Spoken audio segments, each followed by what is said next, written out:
Patriarcas e Profetas, capítulo 67. Feitiçaria antiga e moderna. O relato escriturístico da visita de Saul à mulher de Endor tem sido uma fonte de perplexidade a muitos estudiosos da Bíblia. Há alguns que assumem a posição de que Samuel estava efetivamente presente na entrevista com Saul, mas a própria Bíblia oferece base suficiente para uma conclusão contrária. Se, como alguns pretendem, Samuel estava no céu, ele deveria ter sido chamado dali, ou pelo poder de Deus, ou pelo de Satanás. Ninguém poderá crer, por um momento sequer, que Satanás tivesse poder para chamar do céu o santo profeta de Deus para honrar os sortilégios de uma mulher perdida. Tampouco podemos concluir que Deus o chamasse à caverna da feitiçaria, pois o Senhor já se havia recusado a comunicar-se com Saul por meio de sonhos, por Urim ou por profetas. Tais eram os meios indicados por Deus para a comunicação, e ele os não preteria para transmitir a mensagem pela operação de Satanás. A própria mensagem traz prova suficiente de sua origem. Seu objetivo não foi levar Saul ao arrependimento, mas impeli-lo à ruína. E isto não é a obra de Deus, mas a de Satanás. Ademais, o ato de Saul, ao consultar uma pitonisa, é citado nas Escrituras como um motivo porque ele foi rejeitado por Deus e abandonado à destruição. Morreu Saul por causa da sua transgressão com que transgrediu contra o Senhor, por causa da palavra do Senhor, a qual não havia guardado, e também porque buscou a adivinhadora para a consultar. E não buscou ao Senhor, pelo que o matou e transferiu o reino a Davi, filho de Jessé. 1 Crônicas, capítulo 10, versos 13 e 14. Aqui declara-se distintamente que Saul consultou o espírito de adivinhação, e não ao Senhor. Ele não se comunicou com Samuel, o profeta de Deus, mas, mediante a feiticeira, entreteve comunicação com Satanás. Este não podia apresentar o verdadeiro Samuel, mas apresentou uma falsificação, que serviu ao seu objetivo de enganar. Quase todas as formas da antiga feitiçaria e sortilégios baseavam-se na crença da comunicação com os mortos. Aqueles que praticavam as artes da necromância pretendiam ter relações com os espíritos dos mortos e obter, por meio deles, conhecimento de acontecimentos futuros. A esse costume de consultar os mortos se faz referência na profecia de Isaías. Quando vos disserem, consultai os que têm espíritos familiares e os adivinhos, que chiureiam e murmuram entre dentes, não recorrerá um povo ao seu Deus? A favor dos vivos interrogar-se-ão os mortos? Isaías capítulo 8, verso 19. Esta mesma crença na comunicação com os mortos formou a pedra fundamental da idolatria gentílica. Os deuses dos gentios acreditava-se que eram os espíritos deificados dos heróis mortos. Assim, a religião dos gentios era um culto aos mortos. Isto se evidencia pelas Escrituras. No relato do pecado de Israel em Bet-peor, declara-se: E Israel deteve-se em Sitim, e o povo começou a prostituir-se com as filhas dos moabitas. E convidaram o povo aos sacrifícios dos seus deuses. E o povo comeu, e inclinou-se aos seus deuses. Juntando-se, pois, Israel a Baal-peor. Números capítulo 25, versos 1 a 3. O salmista nos diz a que espécie de deuses estes sacrifícios eram oferecidos. Falando da mesma apostasia dos israelitas, diz ele: juntaram-se com Baal-peor e comeram os sacrifícios dos mortos, isto é, sacrifícios que tinham sido oferecidos aos mortos. Salmo 106, verso 28. A deificação dos mortos tem tido lugar preeminente em quase todo o sistema de paganismo, como também tem a suposta comunicação com os mortos. Acreditava-se que os deuses comunicavam sua vontade aos homens e davam-lhe também conselhos quando consultados. Desta natureza eram os famosos oráculos da Grécia e de Roma. A crença na comunicação com os mortos é ainda mantida, mesmo nos países professos cristãos. Sob o nome de espiritismo, a prática de comunicar-se com seres que pretendem ser os espíritos dos mortos tem se espalhado largamente.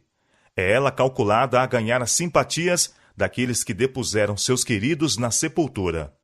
Seres espirituais, algumas vezes, aparecem a pessoas sob a forma de seus amigos falecidos e relatam incidentes ligados com suas vidas e efetuam atos que realizavam quando vivos. Deste modo, levam os homens a crerem que seus amigos mortos são anjos que pairam sobre eles, e com eles se comunicam. Aqueles que assim pretendem ser espíritos dos mortos são considerados com certa idolatria, e para muitos sua palavra tem maior valor do que a palavra de Deus. Muitos há, contudo, que consideram o espiritismo como um simples embuste.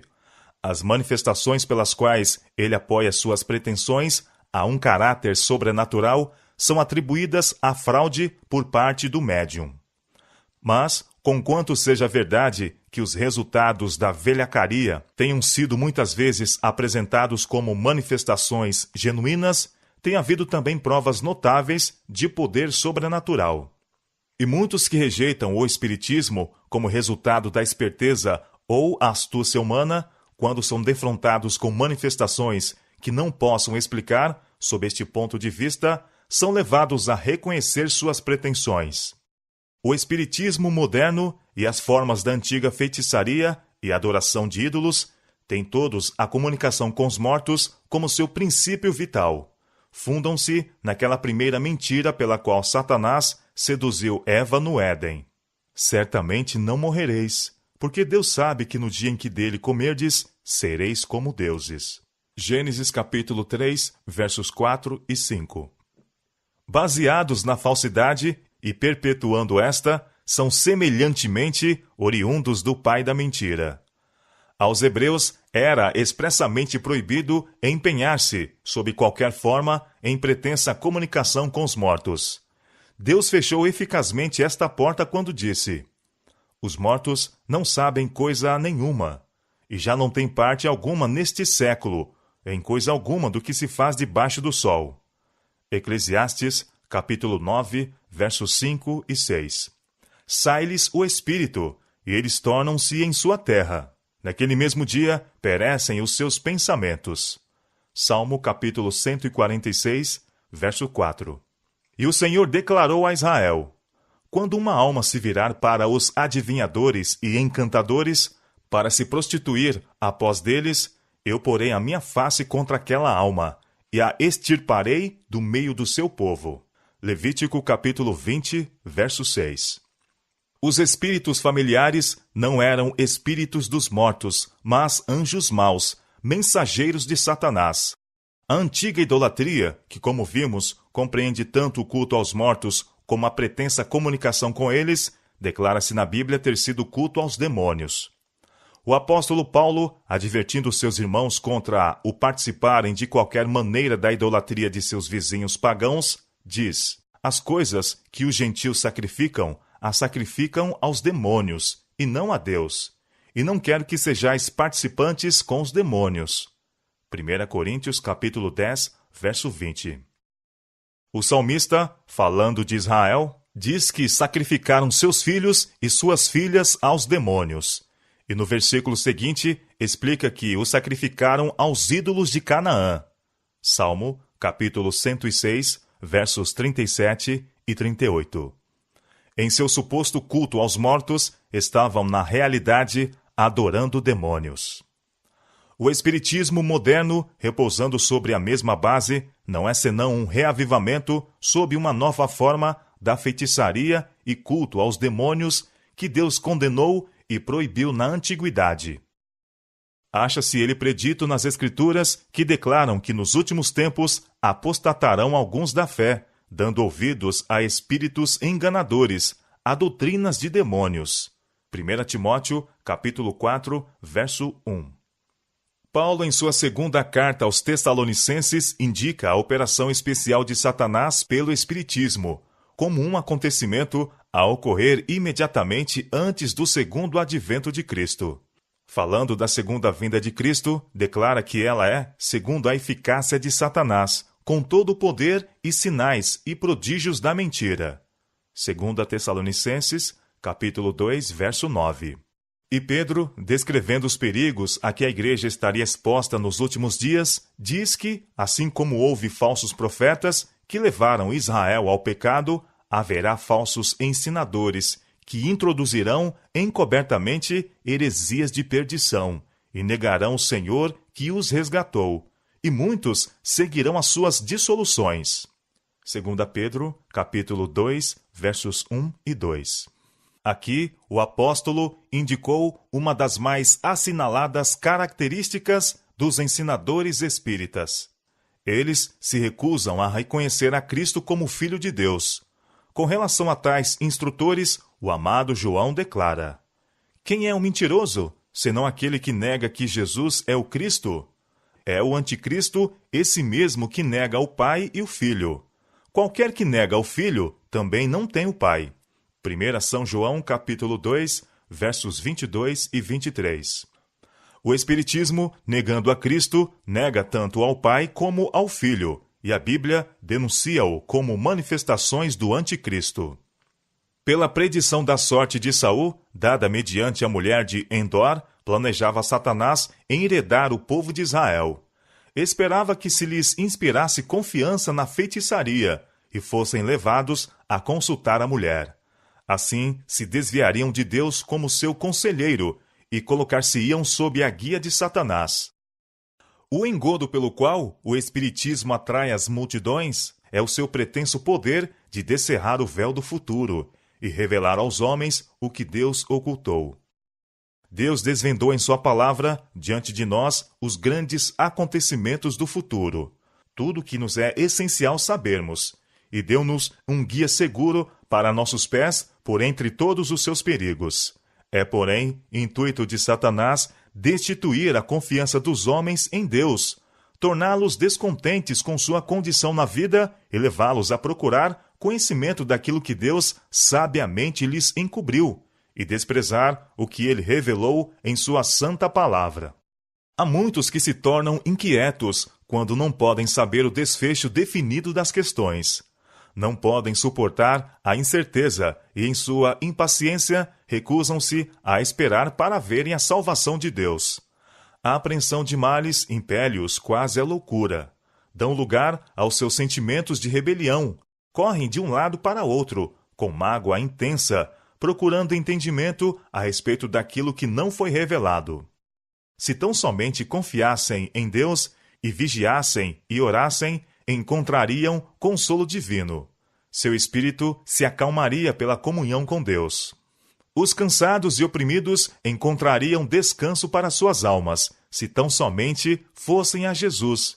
Mas quando rejeitam os meios que Deus ordenou para o seu conforto e recorrem a outras fontes, esperando saber o que Deus recusou revelar, cometem o erro de Saul, e desse modo apenas obtêm conhecimento do mal. Deus não se agrada com esta conduta, e ele o exprimiu nos termos mais explícitos. Esta impaciente pressa de rasgar o véu do futuro revela falta de fé em Deus, e deixa a alma aberta às sugestões do máximo enganador.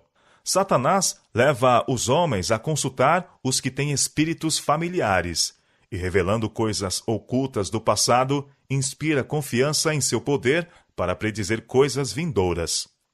Pela experiência adquirida através dos longos séculos, ele pode raciocinar partindo das causas aos efeitos e predizer muitas vezes, com certo grau de precisão, alguns dos acontecimentos futuros da vida do homem. Assim, está ele habilitado a enganar pobres almas transviadas e levá-las sob seu poder e conduzi-las cativas à sua vontade. Deus nos deu esta advertência pelo seu profeta. Quando vos disserem, consultai os que têm espíritos familiares e os adivinhos que chiureiam e murmuram entre dentes. Não recorrerá um povo a seu Deus? A favor dos vivos interrogar-se-ão os mortos? A lei e ao testemunho. Se eles não falarem segundo esta palavra, não haverá manhã para eles. Isaías capítulo 8, versos 19 e 20. Aqueles que têm um Deus santo, infinito em sabedoria e poder, irão aos adivinhos, cujo saber vem de sua intimidade com o inimigo de nosso Senhor?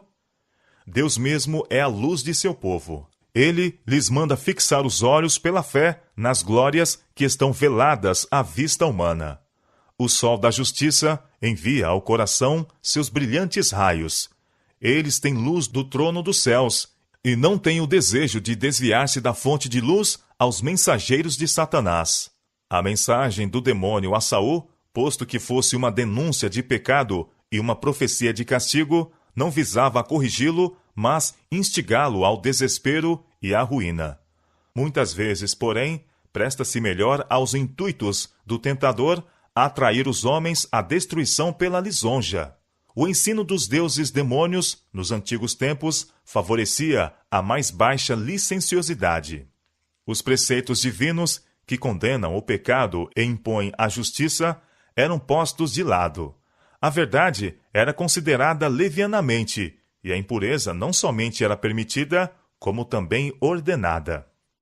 O Espiritismo declara que não há morte, pecado, juízo ou condenação, que os homens são semideuses não decaídos, que o desejo é a mais elevada lei e que o homem é apenas responsável a si. As barreiras que Deus erigiu para proteger a verdade, a pureza e a reverência são derribadas, e muitos assim se tornam audazes no pecado. Não sugere tal ensino uma origem semelhante à do culto aos demônios? O Senhor apresentou a Israel os resultados de entreter em comunicação com os espíritos maus, nas abominações dos cananeus. Eles eram sem afeição natural, idólatras, adúlteros, homicidas e abomináveis por todo pensamento corrupto e prática revoltante. Os homens não conhecem seu próprio coração, pois enganoso é o coração, mais do que todas as coisas, e perverso. Jeremias, capítulo 17, verso 9. Mas Deus compreende as tendências da natureza depravada do homem. Naquele tempo, como agora, Satanás estava vigilante para acarretar condições favoráveis à rebelião, a fim de que o povo de Israel se tornasse tão aborrecível a Deus como foram os cananeus.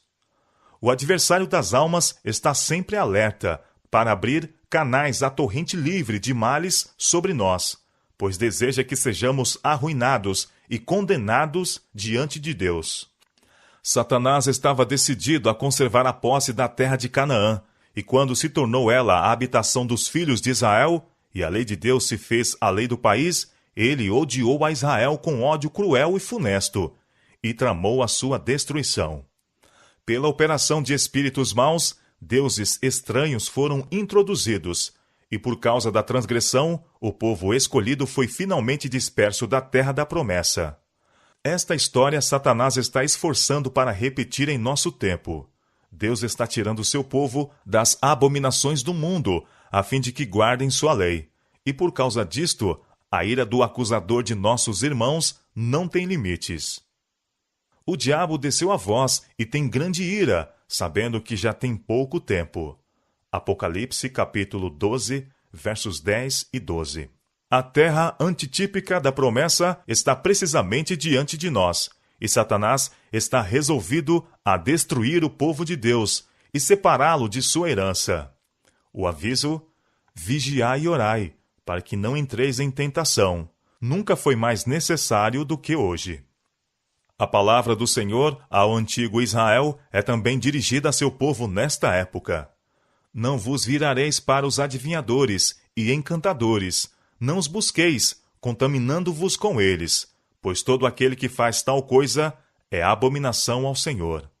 Levítico, capítulo 19, verso 31, e Deuteronômio, capítulo 18, verso 12.